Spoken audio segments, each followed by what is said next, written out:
네, 이제 2021년도의 마지막 주일 메시지를 증거하겠습니다. 오늘은 요한복음의 기적 시리즈 7번째 시간이자 마지막 시간입니다. 중간지대는 없다라는 제목으로 하나님 말씀을 나누겠습니다. 언제나 그랬듯이 먼저 우리가 살펴봐야 될 것은 7번째 표적이 안내하는 예수님은 어떤 분이신가부터 살펴보겠습니다. 7번째 표적 스토리는 예수님께서 죽은 나사로를 살리신 기적 이야기입니다. 어떤 내용이 채워져 있는지 같이 보겠습니다. 우리 3절 말씀 같이 읽죠. 시작. 이에 그 누이들이 예수께 사람을 보내어 이르되 주여 보시옵소서 사랑하시는 자가 병들었나이다 하니, 이 나사로가 병들었다는 사실을 이 동생 마르다와 마리아가 예수님께 이제 알렸습니다. 그러니까 굉장히 상황적으로 긴박한 상황인 거예요. 예수님은 마르다와 마리아를 굉장히 사랑했고요. 나사로는 물론이고요. 굉장히 친밀한 사이였습니다. 그래서 5절에서 이렇게 성경은 증거하죠. 5절을 같이 읽어보겠습니다. 시작. 예수께서 본래 마르다와 그 동생과 나사로를 사랑하시더니, 예수님은 예전부터 나사로의 집을 자주 드나들었고요. 나사로와 마르다와 마리아를 많이 사랑하셨고요. 또 그들과 친밀하셨던 관계였습니다. 그런데 그토록 사랑했던 나사로가 지금 병이 든 거예요.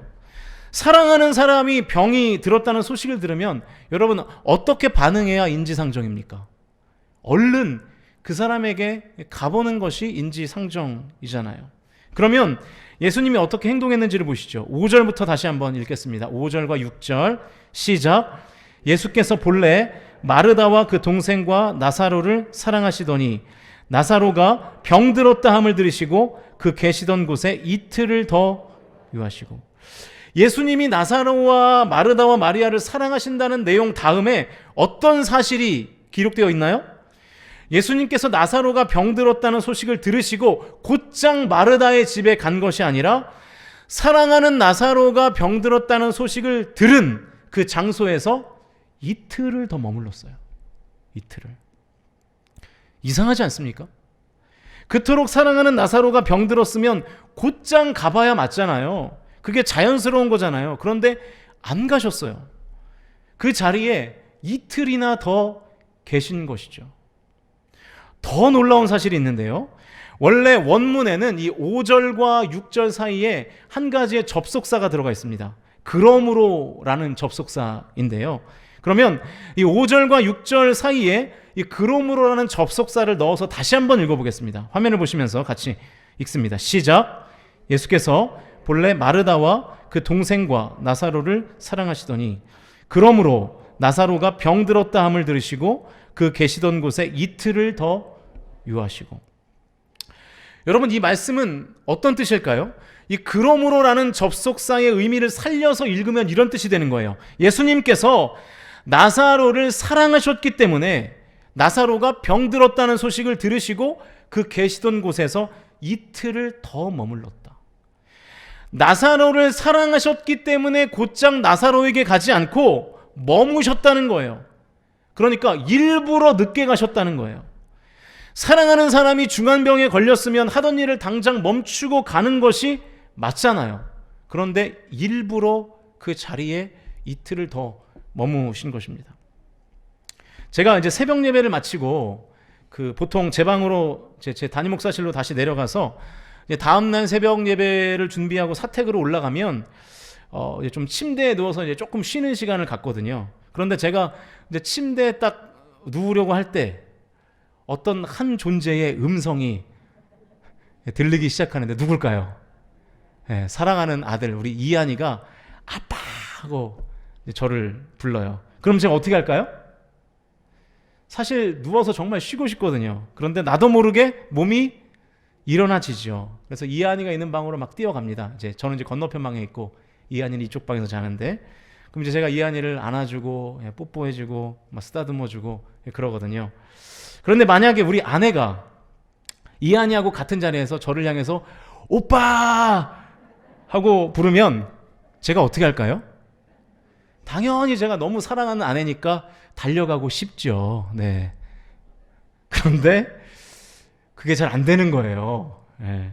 오빠라고 부르는 소리를 좀 작게 들으려고 제가 이불을 뒤집어 쓰기도 하는 그런 저를 발견하는 거죠. 아직은 이한이가 조금 더 귀여운 것 같아요. 그래서 이제 이한이가 부르면 달려가는데 우리 아내가 부르면 아직까지는 달려가지 못하고 있습니다.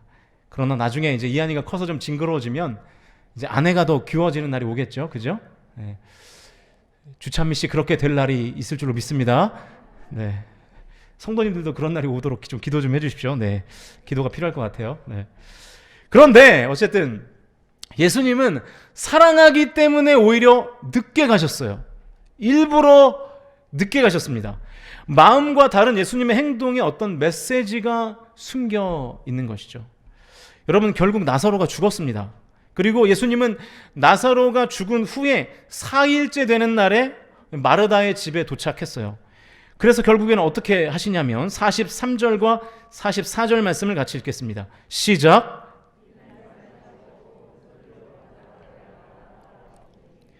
죽은 자가 수족을 배로 동인 채로 나오는데 그 얼굴은 수건에 쌓였더라.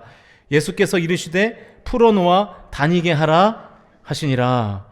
나사로가 살아나서 부활했습니다. 할렐루야. 나사로를 살리신 이 기적이 뭡니까? 죽음을 죽이신 기적이에요. 죽음을 죽이신 기적.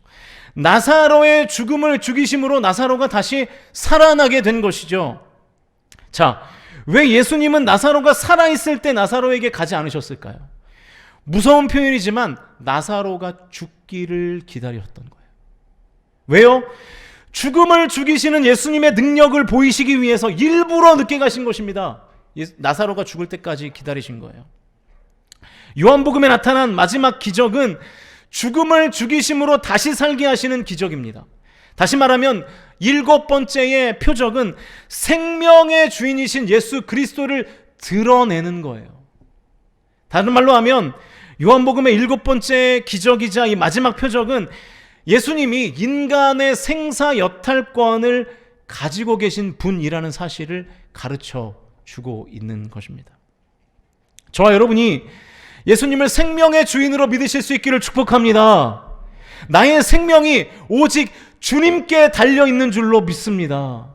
저와 여러분이 진정으로 이 믿음을 가지실 수 있기를 축복합니다. 자, 우리가 6주간 살펴봤던 앞에 6가지의 이 표적의 성격을 한번 분석해 보시면, 물로 포도주를 만드시고 5,000명을 먹이신 기적은 필요를 채우시는 분이심을 안내하셨죠. 왕의 신하의 아들 38년 된 병자, 날 때부터 맹인이었던 사람을 고치신 기적은 질병을 치료하시는 분이심을 나타내셨습니다.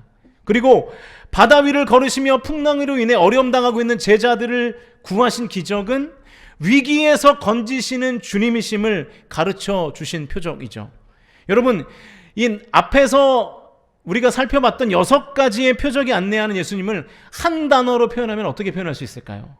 나를 도와주시는 분이죠. 나를 도와주시는 분.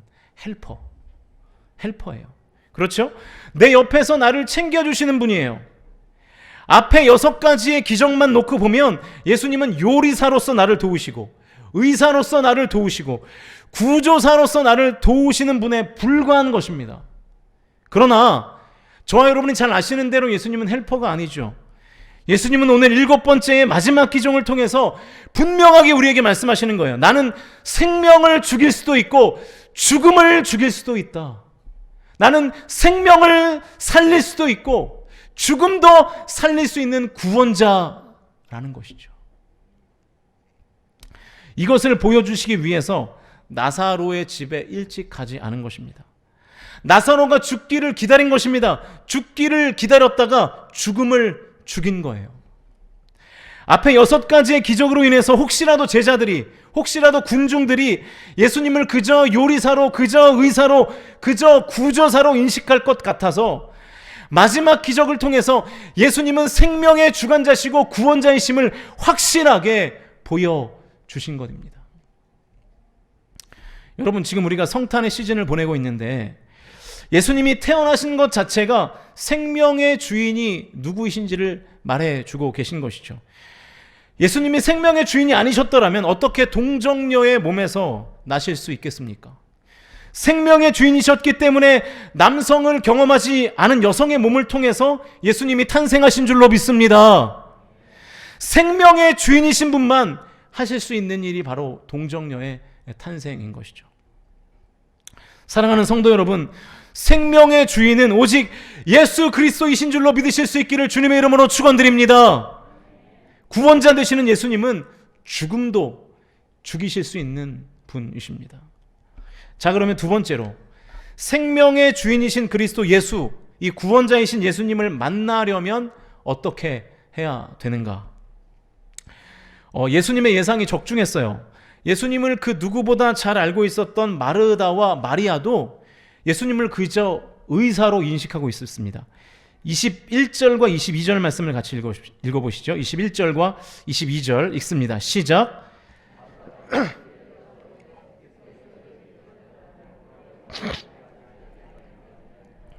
그러나 나는 이제라도 주께서 무엇이든지 하나님께 구하시는 것을 하나님이 주실 줄을 아나이다. 나사로가 죽은 지 나흘 만에 예수님이 집에 도착했을 때 마르다가 예수님께 한 말이에요. 이 성경학자들마다 22절에 대한 해석이 분분한데요, 저는 이렇게 봅니다. 21절과 22절에 둘 중에 하나는 마르다의 거짓말이라고 봐요. 자, 그렇다면 21절과 22절 중에 마르다의 거짓말은 21절일까요? 22절일까요? 22절입니다. 21절에서 뭐라 그래요? 예수님이 일찍 오셨으면 나사로 오빠가 치료받을 수 있었고 그러면 죽지 않았을 텐데요 라고 하면서, 그러나 주님께 무엇을 구하시던지 하나님이 주실 줄을 믿습니다 라고 말하지 않습니까? 22절은 그 마르다가 예수님께 하는 예의상의 멘트예요. 마르다의 진심은 21절입니다. 주님 다 끝났습니다. 나사로 오빠가 죽기 전에 오셨어야죠. 너무 늦게 오셨습니다. 이렇게 은연중에 지금 불만을 표출하고 있는 것이죠. 그러니까 여러분, 이런 것과 똑같아요. 사장님이 직원들에게 점심을 산다고 이제 중국집에 간 거예요. 중국집에 가서 이렇게 말하는 겁니다. 나는 짜장면 먹을 거예요. 직원분들은 눈치 보지 말고 마음껏 시키세요 라고 한다면 눈치를 보라는 얘기입니까? 눈치를 보지 말라는 얘기입니까? 예? 보라는 얘기죠. 나는 짜장면을 먹을 거니까 알아서 눈치껏 고르라는 말이 진심일까요? 첫 번째 말이 진심일까요? 눈치 보지 말고 시키라는 말이 진심일까요? 첫 번째 말이 진심인 것이죠. 제가 우리 어른 성도님들께 미리 팁을 드리면, 이 전략을 청년들에게 썼다가는 큰 코를 다칩니다. 예. 제가 조치원교회에 있기 전에 서울에서 이제 청년부 전담 사역을 했거든요. 토요일에 한 청년들 10명 정도가 몰려와서 이제 전사님 커피 사주세요 그러는 거예요. 그때 제 사례비가 한 달에 150만 원이었어요. 예, 굉장히 많죠. 예, 사실은 빠듯하죠. 그렇다고 또 교역자가 또 가오 떨어지게 야, 나 돈 없어 못 사줘, 그럴 수는 없잖아요. 또 그죠? 이렇게 사역자가 뭐 돈이 없지 가오가 없겠습니까? 예? 강단에서 가오라는 말을 쓰면 안 되는데, 예. 아무튼 이렇게 어깨에 또 이렇게 교역자가 또 어깨에 힘이 잔뜩 들어가 있어야죠. 예. 그런 걸 전문용어로 이제 훅갓이라 그러는데요. 예. 이런 말도 쓰면 안 되는데요. 아무튼 네. 아니 뭐 그럴 수는 없잖아요. 그때 이제 제가 다른 업무를 좀 보느라고 제가 이제 카드를 한 청년에게 주면서 이제 아까 말한 사장님과 이제 비슷한 꼼수를 쓴 거예요. 야, 카페에 먼저 가 있고 난 좀 이따 갈 테니까 나는 아메리카노를 시켜줘. 그리고 너희들은 마음껏 시켜. 제가 그랬어요. 업무를 마치고 카페에 가봤더니 정말로 청년들이 마음껏 시켜놨더라고요. 예. 이 커피베이라는 이 아메리카노가 싼 카페가 있는데 아무도 커피를 안 시키고 다 비싼 음료에 거기 이제 카야 토스트라는 그 토스트가 맛있거든요. 그 토스트까지 막 잔뜩 이제 시켜 놓은 거예요. 더 황당한 건요, 제 아메리카노는 또 시키지도 않았어요. 또 그래서 제가 이제 카드를 준 청년에게 야, 카드 주인 거는 안 시키고 어떻게 니들 것만 시켰냐 그랬더니 아, 전사님 거 안 시켰냐고 그때서야 그러더라고요. 여러분, 우리 청년들이 너무 순수해서요, 이게 꼼수가 먹히지가 않습니다. 절대로 통하지 않으니까 그 꼼수는 사용하지 마십시오. 아무튼 자, 이 21절과 22절에 기록된 마르다의 두 마디 중에서 22절은 진심이 아니에요. 예의상 한 멘트입니다. 정말 이제라도 무엇이든지 하나님께 구하는 것을 주실 줄 믿었다면 21절에서 예수님께 불만을 표시할 이유가 전혀 없는 것이죠. 정말로 22절의 내용처럼 믿었다면 사실은 21절을 말할 이유가 없는 거예요. 그러니까 무슨 뜻입니까? 예수님과 그토록 친했던 마르다도 예수님을 의사 정도로만 인식하고 있었다는 뜻이에요. 예수님에게는 질병을 치유할 능력이 있는 것을 내가 알지만 죽음을 죽이는 능력은 없다고 마르다가 그 예수님에 대한 인식을 갖고 있었던 것이죠. 마리아도 마찬가지입니다. 11장 32절을 보시죠. 11장 32절 같이 읽겠습니다. 시작.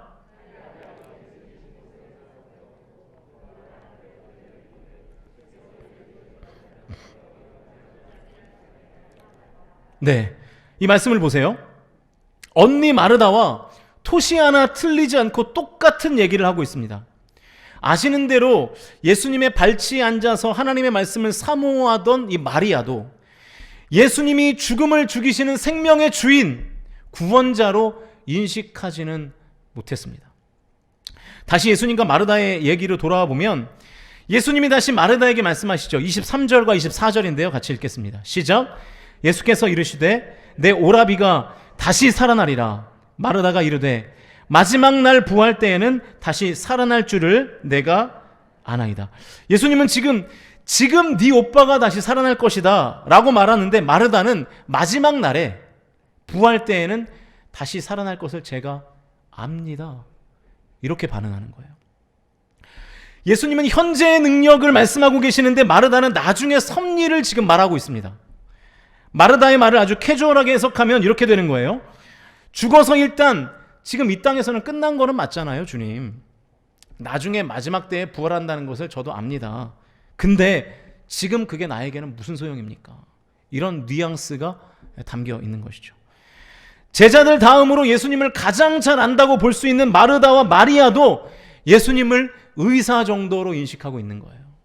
생명의 주인, 구원자로 인식하지 않은 것입니다. 그러자 예수님이 이렇게 다시 말씀하시죠.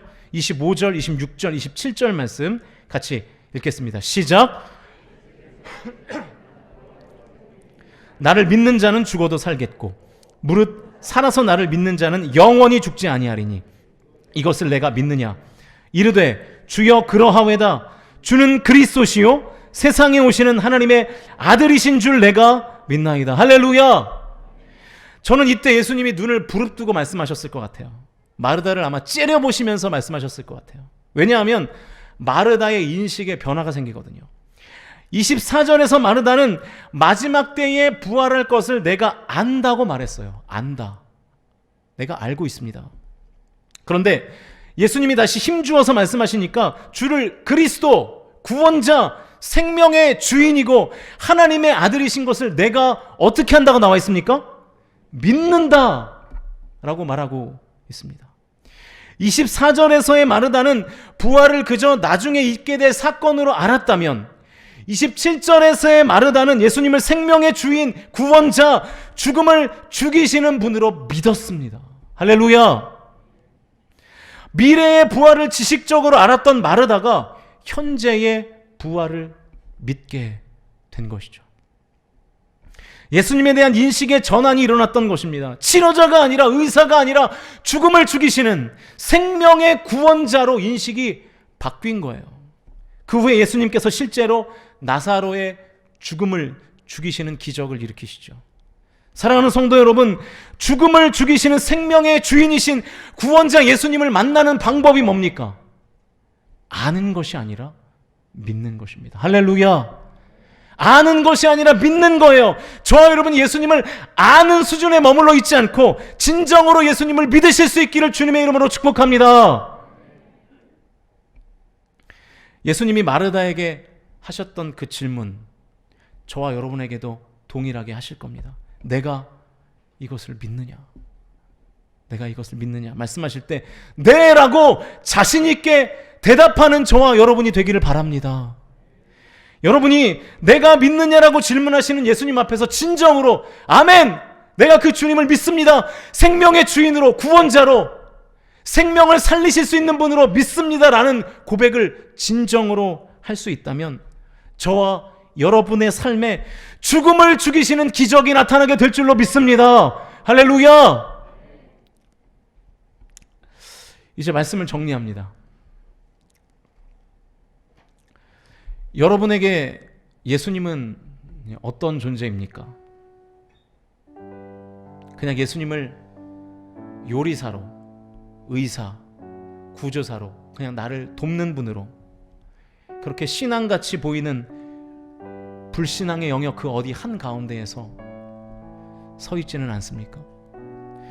예수님을 그리스도, 구원자가 아니라 요리사, 의사, 구조사로 인식하는 신앙생활은 예수님을 신으로 인정하긴 하지만 나를 돕는 헬퍼로 여기는 거예요. 내가 섬겨야 하는 대상에게 오히려 나를 섬겨달라고 하는 거예요. 섬겨야 하지만 섬김을 받으려고 하는 그 애매모호한 중간지대에서 수많은 성도들이 신앙생활을 하고 있습니다. 예수님을 믿어요. 예수님의 존재를 믿어요. 그런데 구원자로는 믿지 않는 거예요. 그냥 나를 돕는 분, 나에게 돈을 많이 벌어다 주시는 분, 내 질병을 치유해 주시는 분, 나를 먹고 살게 해주시는 분 정도로만 인식하는 거예요. 심지어 예수님이 구원자이신 것을 알지만 진정으로 믿지 못해서 예수님을 요리사, 의사, 구조사로 전락시킨 채 신앙생활을 하고 있는지도 모르죠. 왜 우리가 예수님을 진정으로 섬기지 못하고 오히려 예수님께 섬김을 받으려고만 할까요? 세상도 섬겨야 하기 때문입니다. 양다리를 걸쳐야 되기 때문이에요. 그래서 그 애매한 중간에 있는 것이죠. 요리사, 의사, 구조사 되시는 예수님에게도 이익을 누려야 되겠고 세상의 달콤함도 누려야 되니까 그 중간지대에 머물러 있는 거예요. 그 중간지대에 있으면 양쪽을 다 경험할 수 있다고 생각하는 것이죠. 그래서 그 중간에서 안정감을 누리며 사는 거예요. 근데 여러분 그거 아십니까? 예수님은 분명히 말씀하십니다. 신앙생활에 중간지대는 없다. 마태복음 6장 24절을 보니까 한 사람이 두 주인을 섬기지 못할 것이니 혹 이를 미워하고 저를 사랑하거나 혹 이를 중히 여기고 저를 경히 여김이라. 너희가 하나님과 재물을 겸하여 섬기지 못하느니라. 믿으십니까? 두 주인 사이에 있을 수 없다는 거예요. 결정해야 된다는 거예요. 신앙생활의 중간지대는 없다는 거예요. 여러분 절반의 믿음이라는 게 있을 수 있나요? 하나님을 반만 믿을 수 있습니까? 절반의 순종이라는 게 있을 수 있나요? 절반의 순종은 불순종의 다른 이름에 불과합니다. 여러분 예수님도 갖고 싶고 세상도 갖고 싶은 것이 우리의 욕망이죠. 그러나 주님은 분명히 말씀하십니다. 둘 다 가지려다가는 다 놓친다. 그것이 예수님의 분명한 선언입니다. 그러나 정말로 예수님을 생명을 죽이실 수도 있고 죽음을 죽이실 수도 있는 구원자로 믿는다면 어떻게 우리가 양다리를 걸치며 살아갈 수 있나요? 예수님이 나의 생사여탈권을 쥐고 계신 분으로 믿으면 오히려 중간지대에 있는 게 불안하지 않겠습니까? 우리가 중간지대에 머물면서 불안은커녕 안정감을 느끼고 그것을 지혜롭다고 여긴다는 것은 그저 예수님을 헬퍼, 도와주는 존재로 여기기 때문입니다. 근데 여러분 분명히 아십시오. 중간지대는 없습니다. 중간지대를 가상적으로 만들어 놓고 거기에 있는 것이 가장 불안한 일입니다. 여러분에게 예수님은 어떤 존재이십니까? 이제 2021년도가 다 갔습니다. 새로운 2022년도가 우리의 눈앞에 있습니다. 2022년도는 저와 여러분이 중간지대를 박차고 나오는 한 해로 삼으실 수 있기를 축복합니다.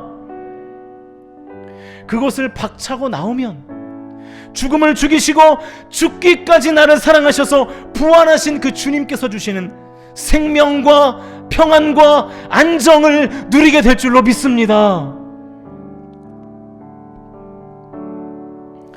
다 가질 것 같지만 다 놓칠 수밖에 없는 그 불안한 중간지대를 저와 여러분이 박차고 나오시면 좋겠어요. 생명은 오직 주님의 손에 달려 있습니다. 우리의 생명을 풍성케 하시는 분은 오직 주님이신 줄로 믿으실 수 있기를 축복합니다. 이 말씀을 다 같이 큰 소리로 합독하고 우리 같이 찬양하면서 기도하기로 합니다. 요한복음 10장 10절 말씀인데요, 우리 화면을 보시면서 같이 큰 소리로 읽습니다. 시작. 내가 온 것은 양으로 생명을 얻게 하고 더 풍성히 얻게 하려는 것이라. 할렐루야. 예수님이 이것을 위해서 우리에게 오셨습니다. 내년 한 해 저와 여러분의 삶이 생명의 주인이신 예수님께 생명을 얻는 한 해가 되실 수 있기를 축복합니다. 그리고 생명을 얻었다면 그 생명을 더욱더 풍성케 하시는 예수님을 만나실 수 있기를 주님의 이름으로 간절히 축원드립니다.